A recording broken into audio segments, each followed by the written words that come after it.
Hello, scholars! I am so happy we've made it until Friday. Today is Friday, April 24th, 2020. Let's see if you remember our shimmy shake chant. Get ready, go.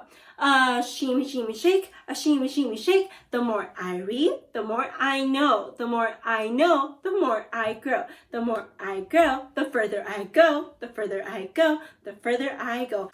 Scholars, if you haven't already noticed with your super laser pointer eyes, we have a new chart.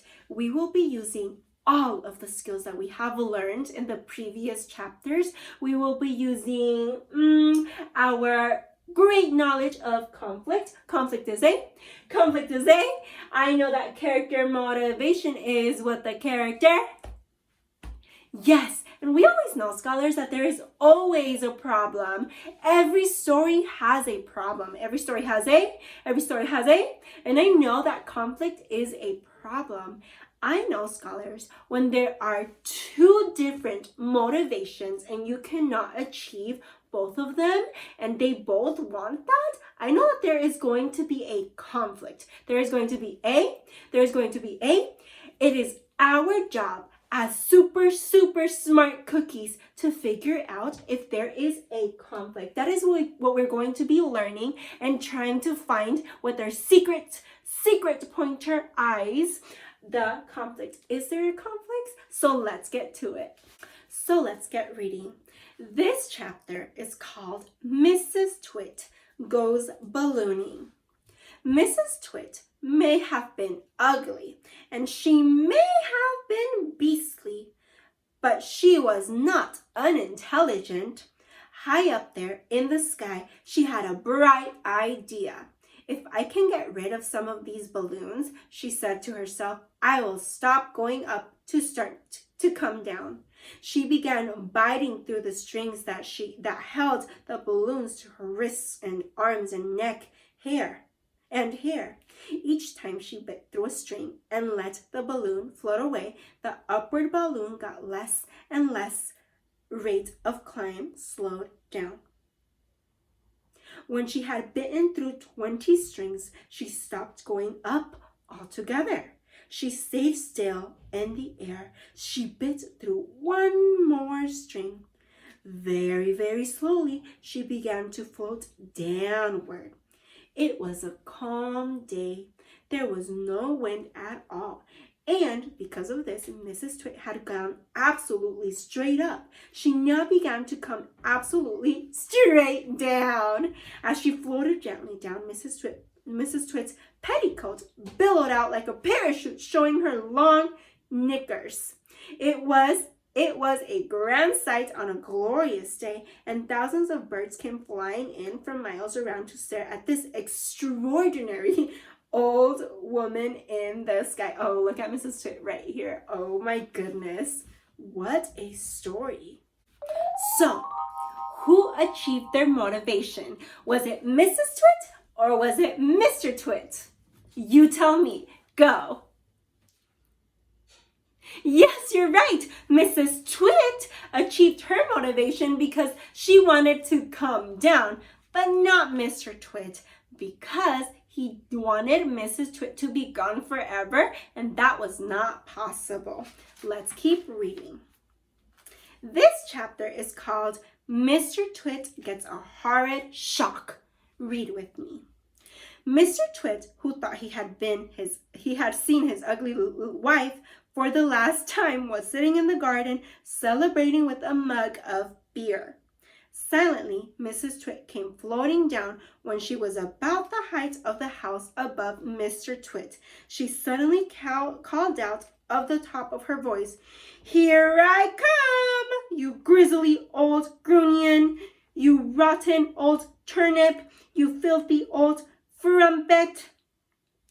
Mr. Twit jumped as though he'd been stung by a giant wasp. He dropped his beer. He looked up. He gaped. He gasped. He gurgled. A few choking sounds came out of his mouth. "Ugh," he said. "Ugh! Ouch!"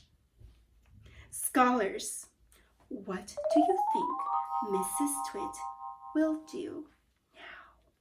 What do you think Mrs. Twit will do now? Go ahead and tell me your thoughts. Go. That is a great prediction, scholars. I'm going to tell you my prediction.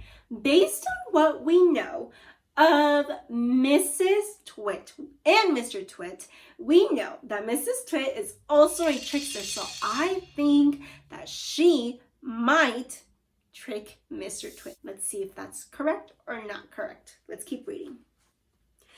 "I'll get you for this," shouted Mrs. Twit. She was floating down right on top of him. She was purple with rage and slashing the air with her long walking stick, which she had somehow managed to hang on to all the time.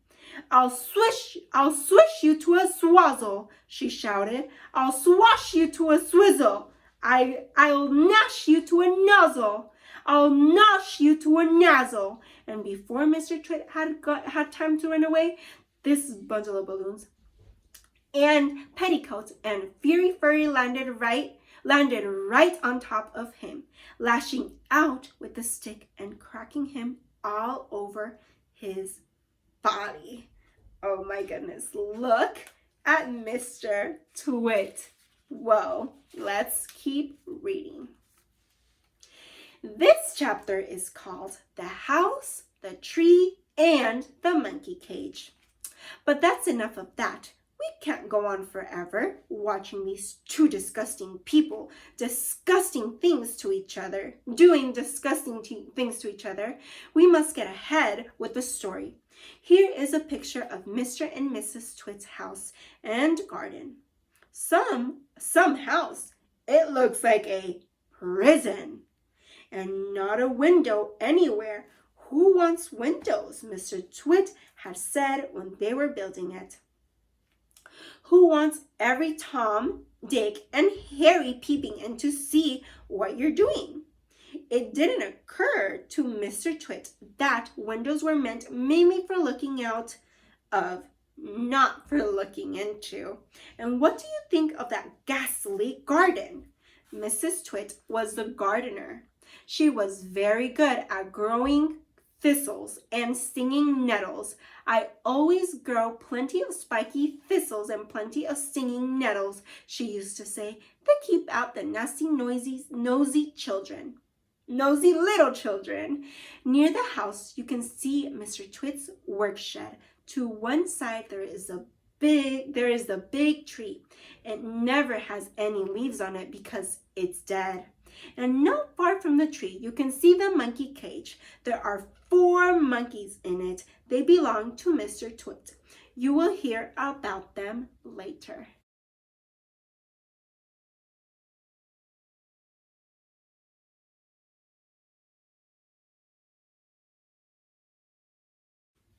So, scholars, I want to know, what is a Twit's house like? Using your own words and using your evidence and the pictures as well, because I think for this question, we get to use the pictures as evidence. What is their house like?